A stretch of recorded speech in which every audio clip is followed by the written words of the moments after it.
Manhattan Neighborhood Network, in partnership with the League of Women Voters of New York City and Gotham Gazette, is pleased to bring you Race to Represent, a MNN election initiative. I'm Ben Max, executive editor of Gotham Gazette. On today's program, we're bringing you interviews with two of the three candidates running for public advocate of New York City. The citywide special election is on Tuesday, November 5th, with the inaugural early voting period kicking off October 26th through November 3rd. Your early voting poll site is likely different from your regular poll site, so look it up before you go. The Public Advocate's Office was created in 1993 to be a check on the mayor and the rest of city government. It is the second highest ranking elected office in the city. The Public Advocate will become mayor for a brief period of time if for some reason the mayor could not serve out his or her term. The Public Advocate is a non-voting member of the City Council with the right to introduce and co-sponsor legislation. They also serve as a watchdog for city government, providing oversight of agencies and investigating citizens' complaints. They can also make proposals to address deficiencies and failures of those agencies, and the Public Advocate is meant to be a voice for regular New Yorkers. All the candidates were invited to join us, and we are joined by two of the three, Republican nominee Joseph Borelli and Libertarian nominee Devin Balkind. We hope that these interviews will give you a clear sense of these two candidates seeking to be your next public advocate and help you make an informed choice when you fill out your ballot. Devin Balkind, Libertarian nominee for public advocate, thanks for joining me. Thanks, Ben. Thanks for having me. So say a little bit about who you are, your background, introduce yourself to voters a little bit. Obviously, they can see your candidate statement, but who are you? What do you do?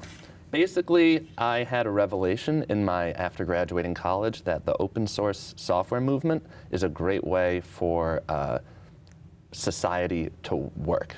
It offers the concepts of peer production and open source software really offer an alternative to kind of industrial capitalism that we know it, and that it is that big of a change. Moving from kind of the way that we have been to the way that we should be operating, both as a city and as a society in general. And so when I had that revelation, I guess, I started getting into software development, getting into the production of software using open source components, but also looking at how institutions can begin to adopt open source principles to improve how they operate, make themselves more democratic, more transparent, more efficient, more horizontal, less hierarchical, less authoritarian. And so the last 10 years I've been applying those principles to build solutions for all types of clients, nonprofits, governments, startups. So what does that mean? So try for lay people to explain what that movement actually looks like.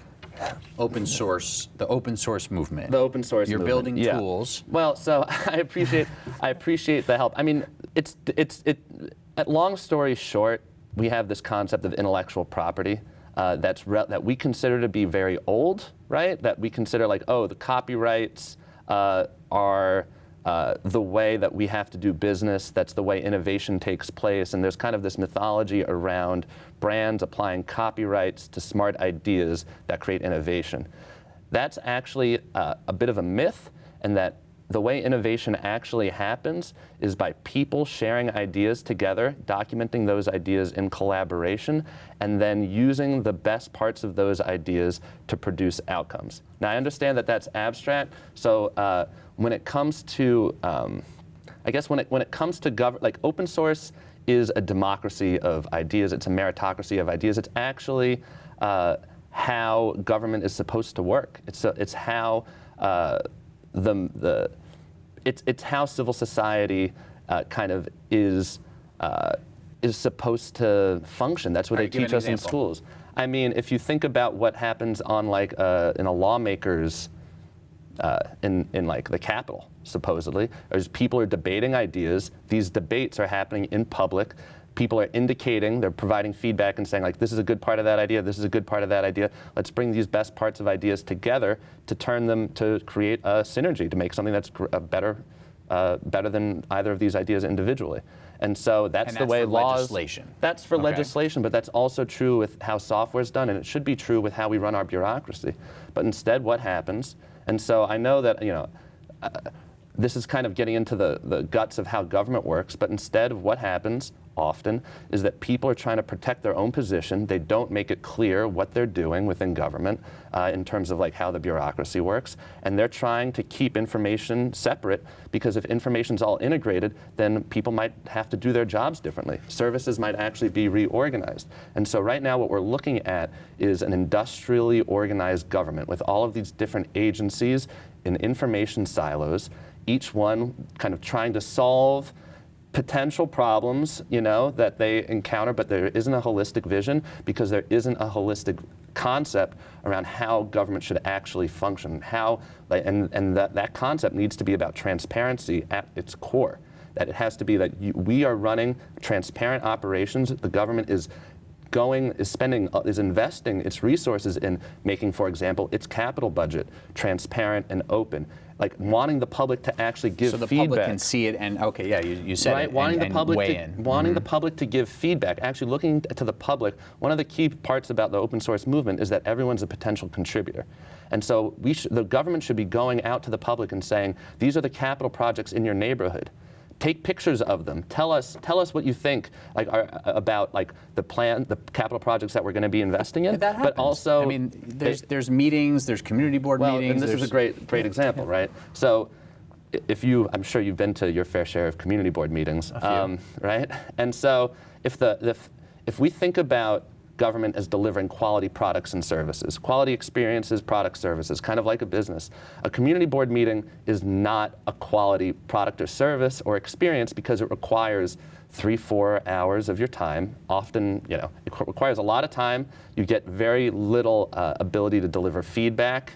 And that feedback goes, you don't really know how that feedback is being incorporated into decisions. And then the community board is just an advisory group at the end of all that work, right? You're like, okay, maybe we're advising, maybe, right? And so there are innovations that built off the open source movement for how to do much better community feedback. And so there are best practices. And one of the things I like to talk about in my campaign when I have the opportunity is that there are best practices for this stuff all over the world. Madrid has been a leader in participatory democracy, which is something that we're beginning to talk more about in the city. But in the Madrid style of participatory democracy, they enable people to give feedback very granularly on their phones through apps. They also have meetings, but they have many different styles of feedback.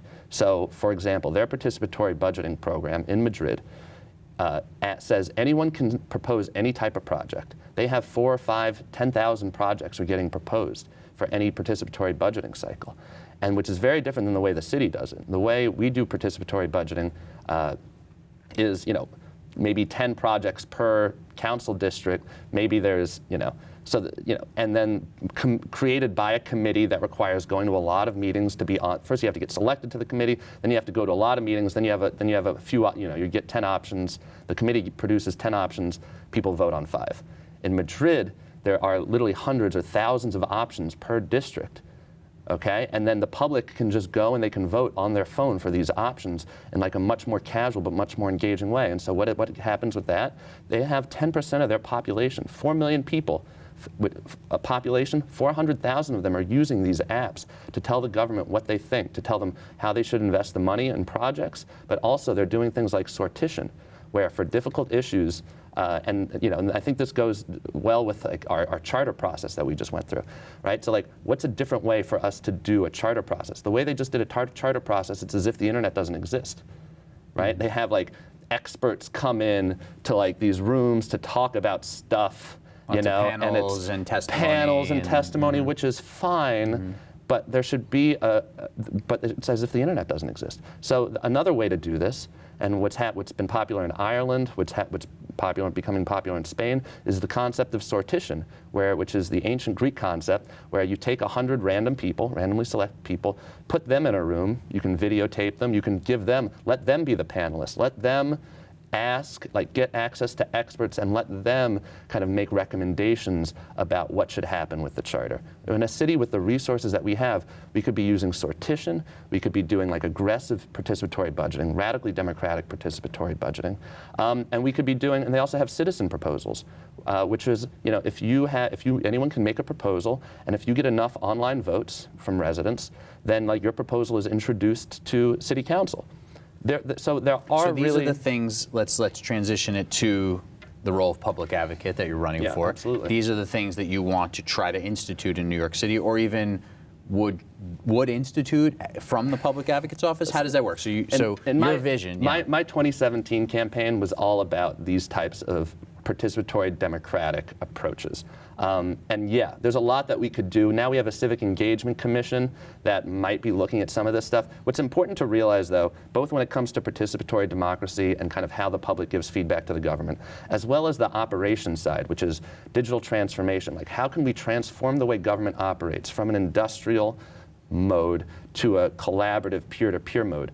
If you try to implement any of these programs, the amount of resistance you get from the establishment is tremendous. I mean, it's massive, because unlike, the kind of the charter proposals that we've received, which are, I would call them milquetoast. I don't really know what that means, but I know that that's a term people use. But, they're very safe, bland ideas. Like, they're not shaking the power. They're not challenging power in any way. They're not proposing an alternative way for the city to do business. If you start doing either digital transformation, which is applying open source principles to how government operates, or like real authentic participatory democracy, all of a sudden, a lot of people come out of the woodwork to oppose all of these ideas. Digital transformation, you could choose the city agency if you want, but something like Department of Sanitation, Transportation, the Department of Education, give voters a little bit more of a sense of what that means, a digital transformation for one of those agencies. In your vision, if you're elected public advocate. Sure, absolutely. So any agency can do this, but I'm going to go up to the highest level, and let's just say the mayor. Right? If the mayor said that right now he wants to create new nyc.gov to be the single website that has everything relevant for New Yorkers when it comes to New Yorkers trying to accessing services, accessing functions of the government, that simple idea of making nyc.gov a streamlined system for citizen or resident to agency communication and collaboration through forms and service delivery, through report backs of what citizens are asking, that would be enough to jumpstart digital transformation in this city, and it would streamline tremendous amounts of bureaucracy. It would make it a lot easier for citizens to access, or residents to access services, and it would make it a lot easier for agencies to communicate in an authentic way, like what's happening. So if you can take any type of lookup, go to DOB, and you're trying to search for like building status, right? Like what happened with my permit? Go to even how the way we pay for parking tickets, where you're sent to a third-party website to like do a credit card transaction. Meanwhile, that contract for that website is in, at least with that corporation, if you look at Checkbook NYC, is in the millions of dollars. It's like, what is going on? What we need is a simple, clear vision that says like that New York City should operate as we expect well-run startups and well-run companies to operate, with streamlined service delivery through familiar interfaces that we can understand and that we feel that we're served as residents, as customers. And so when it comes to like any bureaucracy, I mean, if you look at the School Construction Authority and how they document the kind of the way that they're spending literally billions of dollars a year in like in PDFs with very little information. Why are these decisions why is this school spending $200,000 on this budget line? Was there feedback? Were there reports that said that this budget line needs to happen? Why is $200,000, who's it going to? Is it going to contractors? Which contractors? All of this information exists within the city universe, but the city has no commitment to bring it all together to make it legible to the public. And that's the goal of public advocate, which is to both advocate for the public, to advocate for residents, to city government, but also to make city government legible to the public so that they understand what's happening. So we need to tie all these bits of information together so we can get even just the most basic Wikipedia-grade concept of how the city's spending $92 billion a year in operating budgets. That's operating, right. And then what, $10 to $15 billion a year in capital, right, depending on how the commitments work out. So we just have a few minutes left. So you've explained, your background as Devin Balkind as a civic technologist and how you would try to bring that lens to being public advocate. You're running on the Libertarian Party line. Libertarian Party has, more of a political philosophy than what you just outlined, as much more of a service delivery technologist, streamlining government. So where's the merger there? How does that come in? What's your political, lens? Well, so the Libertarian Party is kind of an anti-political party.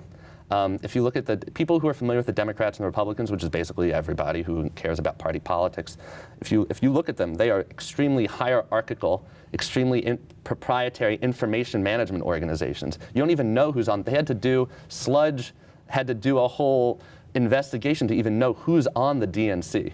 Right? Same thing with the Republicans. The way they operate off of secrecy. They enforce a hierarchy off secrecy, and they have a central groups within the party explaining to their members and candidates like what is and what isn't out of bounds. Libertarian Party is the opposite of that. It's as transparent a party as possible. A lot of the leadership are open source software people or people from the open source movement who have gravitated to this kind of this anti-political party, this distributed, decentralized political party. And we recognize as a party that A, ideas should be judged on their merit, and B, things should be operated transparently, and that C, we have to constantly, vigilantly be aware that people tend to organize into hierarchies and use that to basically abuse each other, and that we want a party that lets the best ideas come to the top and doesn't have these secret or discrete hierarchies telling people what to do, because that's not how we want to operate. So in New York City, it's absolutely possible to be an that Libertarian Party is an anti-party. It's also an open source party, and so. Yeah. And in our last minute or so, just in terms of how a libertarian philosophy translates to policy in New York City, there's certain laws you want to see scaled back. There's certain things you want to see move forward. It's kind of like you go into a room and there's a mess. There's a mess everywhere, right? And you're like, okay, well, what should I clean right now in this giant mess that is New York City government? And to me, the first step is to start making lists of what's important, and then figuring out what's in that room, doing that inventory, making that inventory transparent. Yeah, I could go on and on about a variety of different laws. Libertarians are not. We think that the more laws you have, the more criminals you have, and so. Whether it's policy around incarceration and drugs, and the relationship between incarceration and drugs, and the nonprofit complex that benefits from that entire universe, or which in a nefarious way, or it's around sex work, which now the socialists have decided that sex work should be decriminalized. This is a libertarian concept. It's been it's in the National Libertarian Party platform that sex work should be decriminalized. So we want to see a lot less punishment, a lot less people going to jail for victimless crimes, and if we worked on that for 10 years, we'd probably be able to actually achieve the type of numbers that they're predicting for 2026 when it comes to how many people need to be incarcerated in Rikers. And so there's a huge world of laws that we would like to reorganize. I mean, we have different concepts around what is an appropriate way to levy taxes. We definitely have a lot of different concepts around how basically, it's a diverse party where we don't, like I said, we don't have an authority structure telling us what is and isn't fair play. So, the Libertarian Party just got ballot access, automatic ballot access. I'm the first candidate in delivered through automatic ballot access. But in 2020 and 2021, there's going to be a large diversity of candidates, hopefully, coming out on the party, and so you're going to be able to ask lots of them these types of questions. And we've heard what your focus would be, and your focus is in this public advocate campaign, and would be if elected for the office. Devin Balkind, Libertarian nominee for public advocate. Thank you. Thank you so much. And thank you for watching. Please remember to vote. Early voting runs October 26th through November 3rd, and Election Day is Tuesday, November 5th. Along with the public advocate race, there are other races on your ballot, as well as 5 yes or no questions with proposed changes to the city charter. For more information on the candidates, the ballot questions, locating your poll site, and more, you can visit GothamGazette.com, or the League of Women Voters website at lwvny.org. Thank you for watching. I'm Ben Max. Goodbye.